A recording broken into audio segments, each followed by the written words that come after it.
Commençons par le plan d'étude d'une fonction numérique. Alors le plan, c'est d'abord on détermine le domaine de définition et à la fin on va représenter la courbe représentative.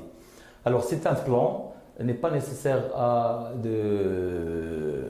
d'effectuer l'ordre que vous voyez. D'abord en commençant par le domaine de définition. Après l'étude, bien étudier la parité ou bien la périodicité, c'est possible, c'est-à-dire si les paires ou bien impair ou bien périodique.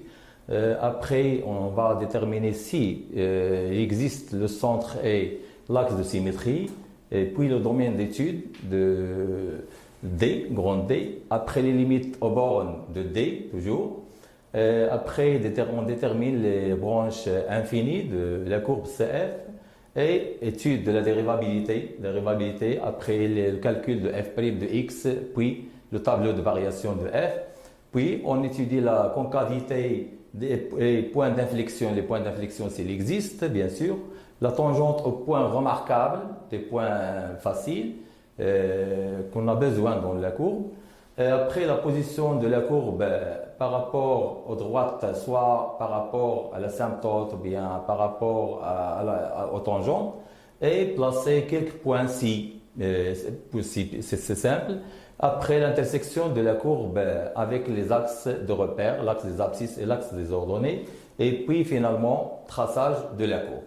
Alors commençons notre exemple que vous voyez, f de x égale x moins 2 racine de x. C'est ça la fonction qu'on va étudier. Après, on va construire la courbe représentative de cette fonction. Alors, la question 1, c'est déterminer le domaine de définition. Deuxième question, calculer les limites en plus l'infini de f de x et de f de x sur x et de f de x moins x, toujours en plus l'infini.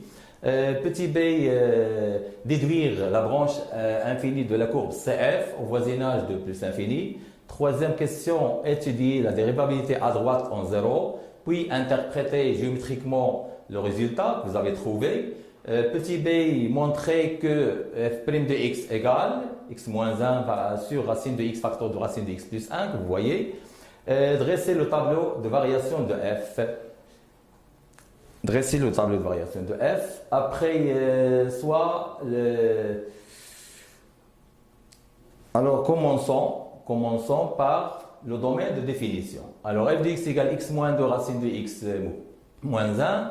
Alors, quel est le domaine de définition? Vous voyez que f de x est composé de x moins 1 et de racine de x. F existe, ou bien f de x existe, si seulement si x qui est dans la racine doit être positif ou nul. Donc, x plus grand ou égal à 0. Alors, le domaine de f, c'est 0 plus l'infini. Maintenant, la deuxième question. Alors, calculer les limites en plus l'infini de f de x et de f de x sur x et de f de x moins x. Après, interpréter ou bien déduire la branche infinie de cf au voisinage de plus l'infini. Pour la limite en plus l'infini de f de x, vous voyez qu'on a factorisé par x, facteur de 1 moins 2, racine de x sur x moins 1 sur x.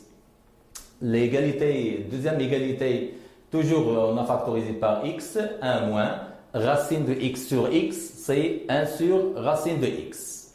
Et puis, la limite égale plus l'infini. La limite égale plus l'infini car la limite, ce qui est entre parenthèses, et la limite c'est 1, parce que la limite de 2 sur racine de x c'est 0. La limite aussi de moins 1 sur x c'est 0.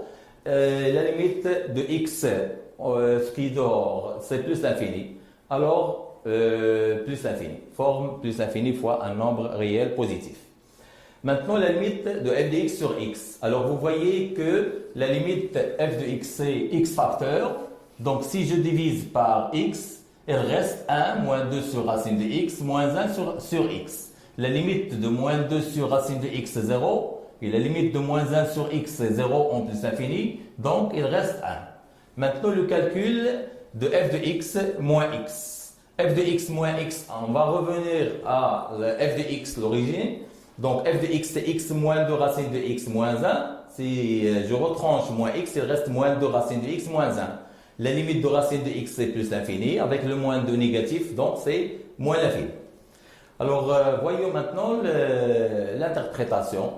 Alors, d'après la question précédente, on a les trois conditions que vous voyez. La limite de f de x est plus l'infini, toujours en plus l'infini. Et la limite de f de x sur x égale 1, vous voyez que 1 il est différent de 0. Et la limite de f de x moins x, c'est-à-dire a, ça c'est a. A x égale moins l'infini. D'après la propriété, si la limite de f de x égale l'infini, en plus l'infini ou bien moins l'infini, f de x sur x égale a avec a différent de 0. Et la limite en plus l'infini ou moins l'infini, f de x moins ax égale b. Alors, les trois conditions dont l'interprétation CF admet une branche parabolique de direction à la droite d'équation y égale ax. Pour nous, a c'est 1.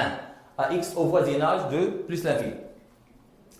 Alors, maintenant, la question, étudier la dérivabilité à droite de f à droite en 0, puis interpréter géométriquement. Alors, l'interprétation, bien là, d'abord, il y a deux questions. Étude de la dérivabilité en 0 à droite. Et puis l'interprétation géométrique. Alors, l'étude de la dérivabilité, en général, f est dérivable en a si seulement si la limite x tend vers a, f de x moins f de a, sur x moins a égale un nombre L différent de 0. Sinon, égale l'infini ou bien moins l'infini, alors f n'est pas dérivable. Alors, voyons maintenant le calcul. La limite x tend vers 0 plus f de x moins f de 0 sur x moins 0 qui est x est égal à la limite x tend vers plus l'infini 0 plus. Je remplace f de x, c'est x moins 2 racine de x moins 1 moins f de 0. On a calculé f de 0, c'est moins 1. Avec le moins, c'est plus. Donc, deuxième étape, moins 1 plus 1, ça s'en va. Il reste x moins 2 racine de x sur x. Après, j'ai décomposé x sur x, ça fait 1. Moins 2 racine de x sur x. 2 racine de x sur x, c'est 1 sur racine de x. Alors, la limite de moins 2 sur racine de x égale, en 0 plus égale plus l'infini que vous voyez, avec le moins, c'est moins l'infini. Donc, la limite de f de x moins f de 0 sur x égale moins l'infini. Alors, est-ce que f est dérivable? Donc, puisque l'infini, donc f n'est pas dérivable à droite en 0. Et l'interprétation géométrique, la courbe CF admet une demi-tangente à droite du point d'abscisse 0 dirigée vers le bas. Pourquoi vers le bas? Parce que 0 plus c'est plus et moins l'infini. Signe contraire. Lorsqu'on a signe contraire, alors la demi-tangente elle est dirigée vers le bas. De même signe dirigé vers le haut. Que vous voyez, voilà, l'interprétation, c'est ça l'interprétation. Je place d'abord le point A de coordonnées 0, moins 1, c'est ça. Et après la demi-tangente verticale dirigée vers le bas, que vous voyez, voilà, demi-tangente verticale.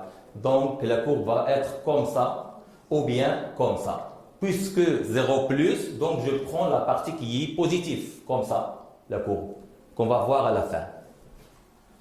Alors maintenant, la question suivante, c'est montrer que quel que soit x appartient à 0 plus infini, f' de x égale x moins 1 sur racine de x facteur de racine de x plus 1. F elle est dérivable sur 0 plus l'infini. Pourquoi f est dérivable? Parce que f de x égale x moins 1 moins 2 racine de x. X a pour image x moins 1 il est dérivable, fonction polynôme. Et racine de x il est dérivable sur 0 plus infini ouvert. Donc la somme des deux fonctions dérivables est dérivable.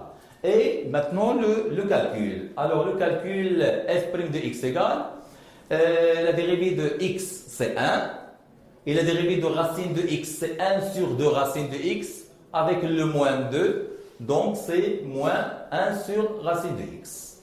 Après on a réduit le même dénominateur, c'est racine de x moins 1. Le passage de la deuxième à la troisième, on a multiplié par le conjugué de racine de x moins 1, comme ça pour que le signe de f' doit être bien visible. C'est x moins 1 facteur sur racine de x facteur de racine de x plus 1. Ça c'est le calcul de f'. Alors maintenant, le tableau de variation.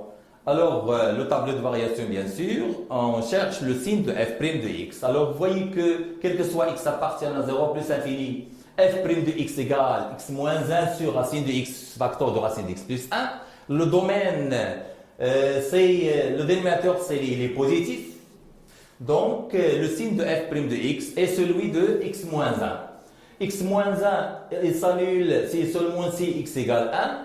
Et le signe de ax plus b, a c'est 1. Signe de a à droite et signe de moins a à gauche que vous voyez. A c'est 1. Donc, à droite c'est plus, à gauche c'est moins. Lorsqu'on a moins, donc la fonction elle est décroissante, plus elle est croissante, et ça c'est le domaine de définition, c'est 0 plus infini. Vous remarquez ou bien vous voyez qu'on a deux barres en 0. Pourquoi deux barres? Parce que f n'est pas dérivable. Qu'est-ce que ça veut dire f n'est pas dérivable? Ça veut dire que la fonction f' n'est pas définie en 0 à droite. Et il est défini en 0. La fonction f elle est définie en 0. f de 0 qui est égal à moins 1. Vous voyez, il s'annule, f' s'annule en 1. Donc ça, l'interprétation géométrique f' s'annule en 1, CF admet une tangente horizontale au point de coordonnées 1, moins 2, qu'on va voir à la fin dans la courbe. Alors maintenant, vérifie que f seconde, quel que soit x positif, strictement, f seconde de x égale 1 sur 2x moins à la fois racine de x, après déduire la concavité. Le calcul de f seconde de x consiste à déterminer la concavité. Lorsqu'on dit concavité, c'est-à-dire est-ce qu'il est concave ou bien convexe. Et si f seconde s'annule, alors c'est un point d'inflexion. Donc voyons la solution. F' est dérivable sur 0 plus infini. Pourquoi f' est dérivable? F' de x c'est 1 moins 1 sur racine de x. Alors racine de x il est dérivable sur 0 plus infini ouvert. Il ne s'annule pas. Donc 1 sur racine de x il est dérivable. Alors f' il est dérivable. On a dit f' est dérivable pour calculer la dérivée de f' qui est f seconde. Alors après le passage, la deuxième étape, donc on a utilisé une règle 1 sur u', la dérivée de 1 sur u. Alors vous voyez que la dérivée de 1 sur u c'est moins u' sur u au carré. Donc la dérivée de 1 sur racine de x, c'est racine de x d'abord au carré au dénominateur. Après, le numérateur, racine de x', la dérivée de racine de x, c'est 1 sur 2 racine de x, avec le moins, c'est moins, c'est ça. Et je garde le moins à l'intérieur. Lambda f, la dérivée de lambda f, c'est lambda f'. Mais la dérivée de 1, c'est 0. Après, la dernière étape, on a moins avec le moins, ça donne plus. Après, racine de x au carré, c'est x. Et le 2 racine de x, il est situé au dénominateur. Alors, déduire, c'est la question petit b. Quel que soit x, il est positif, f seconde de x égale 1 sur 2x racine de x, il qui est positif. Alors, f seconde de x, il est positif. Lorsque f seconde de x, il est positif, on dit que la courbe CF, elle est convexe sur 0 plus infini. Alors, qu'est-ce que ça veut dire convexe? La courbe, elle est située, ou bien elle est traversée vers les ordonnées positives. Alors maintenant, la position de la courbe avec la droite d'équation y égale x, c'est pour déterminer la position, on calcule d'abord la différence f de x moins y, que vous voyez f de x moins 2 racine de x moins 1, ça c'est le calcul. Alors moins 2 racine de x moins 1, elle est négatif, donc f de x il est plus petit que x. Alors, f de x plus petit que x, l'interprétation géométrique, c'est que la courbe CF elle est située au-dessous de la droite delta qui est l'équation y égale x. Alors maintenant, déterminer l'équation de la tangente à la courbe CF au point d'abscisse 4. En général, l'équation de la tangente au point d'abscisse A, c'est y égale f' de A, facteur de x moins A plus f de A. Pour nous, A c'est 4, donc je vais remplacer A par 4. Y égale f' de 4 facteur de x moins 4 plus f de 4. Or, f' de 4 c'est 1,5. On a remplacé x par 4 dans l'expression de f' de x. Après, f de 4 c'est moins 1.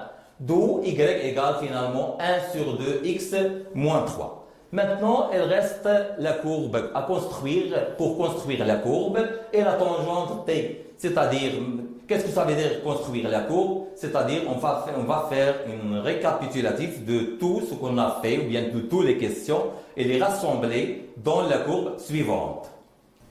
Alors, on va commencer notre représentation graphique que nous avons fait. Alors, par quoi je vais commencer? D'abord, je vois le tableau de variation. Alors le tableau de variation, en 0 à droite, on a le point de coordonnées d'abord 0, moins 1. Alors 0, moins 1. D'abord, j'ai utilisé un logiciel qui s'appelle GeoGebra pour construire cette courbe. Alors le point A de coordonnées moins 1, 0, moins 1, on a une demi-tangente verticale dirigée vers le bas, que vous voyez. Voilà. Après, l'extrémum f' s'annule en 1, c'est-à-dire le point B de coordonnées 1, moins 2. Voilà. Et qu'est-ce qu'on a dans ce point? L'interprétation géométrique. F' s'annule en 1, donc CF admet une tangente horizontale en ce point B, et parallèle, tangente horizontale, c'est-à-dire parallèle à l'axe des abscisses. Alors voyons une tangente. Alors une tangente, c'est-à-dire une demi-tangente à droite que vous voyez, après une demi-tangente à gauche, comme ça on a obtenu une tangente en ce point. Après, la courbe CF admet une branche parabolique de direction la droite d'équation y égale x. Donc je vais tracer la droite d'équation y égale x. Et la courbe est située toujours au-dessous de cette droite. Elle ne dépasse pas la droite delta d'équation y égale x. Après, la fonction elle est décroissante du point A vers le point B. Elle est décroissante. Après, il est croissant du point B vers plus l'infini. Plus l'infini avec branche parabolique de direction y égale x, c'est-à-dire la courbe s'éloigne de plus en plus que x est très grand. Alors, je prends un point par exemple de coordonnées par exemple 4 et f de 4 qui est égal à moins 1. Voilà. Vous voyez que le point 4 moins 1. F de 4 c'est moins 1. Comme ça, pour faciliter le traçage de la courbe. Maintenant, il reste la courbe à tracer. Voyons. Voilà. Et vous voyez que au point A de coordonnées 0, moins 1, on a une demi-tangente verticale dirigée vers le bas, que vous voyez. Et au point d'abscisse de coordonnées 1, moins 2, on a une tangente horizontale. Et la courbe, elle est croissante vers plus l'infini. Et là, vous voyez une branche. Pourquoi branche parabolique? La courbe s'éloigne de plus en plus que x, elle est très grande. Voilà, donc on a terminé notre représentation graphique de la fonction à étudier complète, l'étude complète du domaine de définition jusqu'à la représentation graphique.